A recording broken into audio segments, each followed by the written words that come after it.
the dark, we sit alone. Tikus berdasi, babi busuk, bajingan negeri.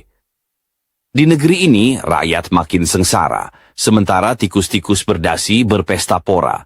Mereka merampok, mereka menipu, bukan sembunyi, malah tertawa tanpa malu. Di balik layar ponsel, mereka membentuk lingkaran, grup orang-orang senang, penuh tawa, penuh ejekan. Bajingan-bajingan yang menguras minyak negeri, seakan negeri ini mereka yang miliki.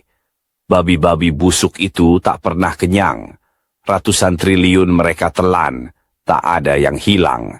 Mereka oplos minyak, mereka naikkan harga rakyat, hanya jadi angka yang tak pernah dipikirkan. Mereka datangkan RON 90, tapi bilang RON 92.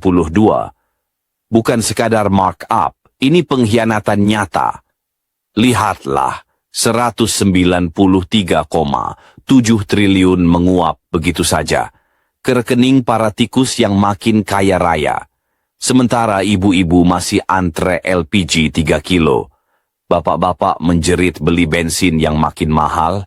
Anak-anak jalan kaki ke sekolah karena tak mampu. Tikus-tikus itu tetap tertawa dalam ruangan mewah mereka. Inikah hukum di negeri ini?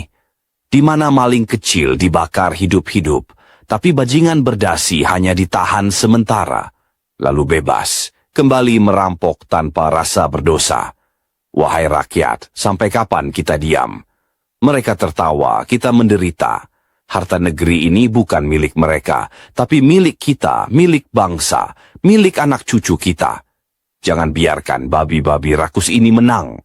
Suara rakyat harus menggema di setiap sudut negeri. Kita bukan budak oligarki.